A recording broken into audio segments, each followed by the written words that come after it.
Bullying atau perundungan secara umum dapat diartikan tindakan kekerasan yang dilakukan secara fisik, psikis, seksual dalam jaringan atau daring dan mengakibatkan ketakutan, trauma, kerusakan barang, luka, atau cedera.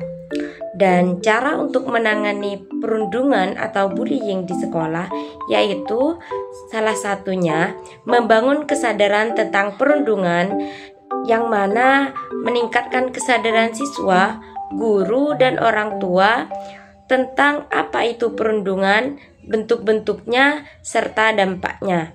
Yang kedua yaitu menciptakan lingkungan yang aman dan inklusif. Sekolah perlu menanamkan budaya positif di mana setiap siswa merasakan diterima tanpa diskriminasi. Yang ketiga yaitu memberikan pendidikan karakter. Guru dapat mengintegrasikan nilai-nilai seperti rasa hormat, kejujuran, dan tanggung jawab ke dalam pembelajaran sehari-hari. Yang keempat yaitu melibatkan orang tua. Peran orang tua sangat penting dalam bentuk upaya sekolah, mengadakan pertemuan rutin untuk membahas perkembangan siswa, memberikan penyuluhan tentang tanda-tanda anak menjadi korban atau pelaku perundungan. Yang kelima yaitu menyediakan dukungan dan pendampingan.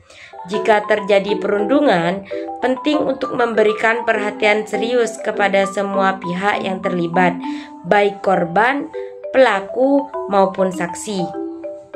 Yang keenam yaitu mengintegrasikan teknologi untuk pemantauan dan edukasi. Dengan kemajuan teknologi, sekolah dapat menggunakan aplikasi atau platform untuk memantau perilaku siswa dan memberikan edukasi anti perundungan. Yang ketujuh yaitu evaluasi dan tindak lanjut. Setiap program anti perundungan perlu dievaluasi secara berkala. Umpan balik dari siswa, guru, dan orang tua dapat digunakan untuk memperbaiki kebijakan dan strategi. Di sini saya akan menjelaskan tentang apa saja dampak bullying bagi warga sekolah. Nah, bullying memiliki dampak negatif yang signifikan bagi korban, pelaku, dan warga sekolah secara keseluruhan. Berikut adalah penjelasan rinci tentang dampak-dampak tersebut.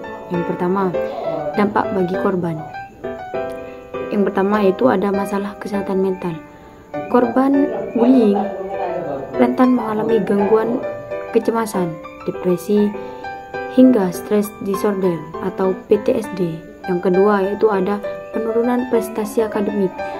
Rasa takut dan cemas dapat mengganggu konsentrasi belajar, menyebabkan nilai menurun dan bahkan mendorong korban untuk membolos atau putus sekali. Yang ketiga yakni ada masalah kesehatan fisik. Nah, stres akibat bullying dapat memicu sakit kepala, gangguan pencernaan, dan masalah kesehatan lainnya. Dan yang keempat yaitu ada isolasi sosial. Korban mungkin menarik diri dari pergaulan, merasa kesepian, dan mengalami kesulitan membangun hubungan sosial. Nah, yang kedua yaitu ada dampak bagi pelaku. Yang pertama itu ada masalah perilaku dan emosi. Pelaku bullying berisiko mengalami gangguan emosi dan perilaku antisosial. Dan yang kedua yaitu ada penyalahgunaan zat terlarang. Pelaku lebih mungkin terlibat dalam penyalahgunaan alkohol dan obat-obatan terlarang. Dan yang ketiga yaitu ada masalah hukum dan kriminalitas. Terdapat kecenderungan bagi pelaku untuk terlibat dalam aktivitas kriminal di masa dewasa. Dan yang keempat yaitu ada kesulitan dalam hubungan sosial. Pelaku mungkin menghadapi tantangan dalam membangun hubungan yang sehat dan stabil di masa depan. Nah, selanjutnya itu ada dampak bagi sekolah dan warga sekolah. Yang pertama yaitu ada lingkungan belajar yang tidak kondusif. Bullying menciptakan suasana tidak aman, mengganggu proses belajar mengajar, dan menurunkan kualitas pendidikan. Dan yang kedua yaitu ada penurunan keterlibatan siswa. Siswa yang menyaksikan bullying dapat merasa cemas, takut, dan enggan terlibat dalam aktivitas sekolah. Dan yang ketiga yakni ada citra sekolah yang buruk. Tingginya insiden bullying dapat merusak reputasi sekolah di mitra masyarakat. Dan yang keempat, yakni ada tantangan bagi tenaga pendidik, guru dan staf sekolah menghadapi kesulitan dalam menciptakan lingkungan yang positif dan mendukung bagi semua siswa. Nah, di sini saya akan menjelaskan tentang bagaimana cara menangani bullying yang sudah ada di sekolah. Yang pertama yaitu di sini ada beberapa langkah-langkah yang dapat kita ambil. Yang pertama yaitu ada sosialisasi dan edukasi. Selenggarakan program sosialisasi rutin untuk meningkatkan kesadaran tentang bullying, jenis-jenisnya serta dampak negatifnya. Gunakan poster, seminar dan diskusi kelas untuk menyampaikan pesan anti bullying. Dan yang kedua yaitu ada pembuatan dan penegakan aturan yang tegas. Buat peraturan sekolah yang jelas mengenai larangan bullying, lengkap dengan sanksi bagi pelaku. Pastikan seluruh siswa dan staf memahami dan mematuhi aturan-aturan tersebut. Yang ketiga yakni ada deteksi dini dan pemantauan. Latih guru dan staf untuk mengenali tanda-tanda bullying dan mendorong siswa melaporkan insiden. Pantau interaksi siswa baik di lingkungan sekolah maupun di media sosial untuk mencegah adanya bullying tersebut. Dan yang keempat yaitu dukungan bagi korban. Sediakan layanan konseling bagi korban bullying untuk membantu mereka pulih secara emosional.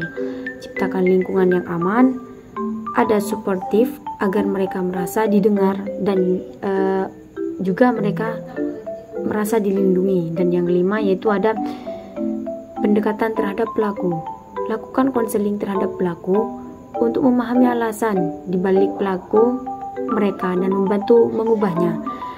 Terapkan konsekuensi yang mendidik dan dorong mereka untuk memperbaiki terhadap kesalahan-kesalahan yang telah pelaku itu buat. Dan yang keenam yaitu ada pelatihan orang tua dan komunitas.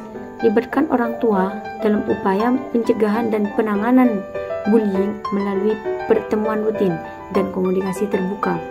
Kerjasama dengan komunitas juga penting untuk menciptakan lingkungan yang kondusif. Dan yang ketujuh yaitu ada pembentukan tim anti bullying.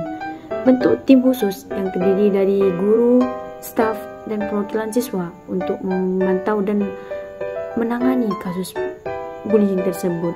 Tim ini dapat menjadi garda terdepan dalam pencegahan dan penanganan bullying. Dan yang kedelapan yaitu ada pengembangan keterampilan sosial dan emosional. Interaksikan program pengembangan empati, keterampilan sosial, dan resolusi konflik dalam kurikulum untuk membangun budaya. Gimana caranya untuk membangun budaya untuk saling menghargai. Untuk indikator keberhasilannya yaitu dilakukan dengan sengaja untuk merendahkan harga diri orang atau kelompok lain. Yang kedua, terjadi terus-menerus dan potensi untuk yang berulang. Yang ketiga, ketidakseimbangan kekuatan atau kuasa antara korban dan pelaku. Nah, bagaimana hasil yang dirasakan oleh warga sekolah dari upaya yang dilaksanakannya? Yaitu hasil dari usaha yang kami lakukan adalah lumayan bagus walaupun masih jauh dari harapan, paling tidak bisa memenuhi indikator. Baik, berdasarkan data dari hasil observasi kita di sekolah SDN 1 Asemnunggal, yaitu tentang bagaimana cara mencegah perundungan atau bullying di sekolah.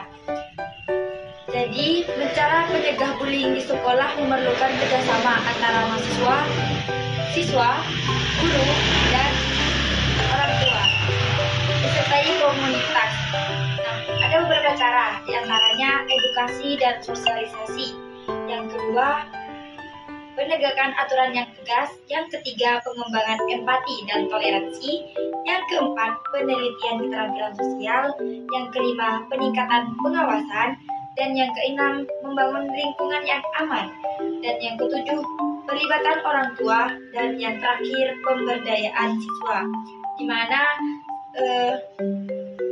cara-cara ini sudah diimplementasikan di sekolah tersebut.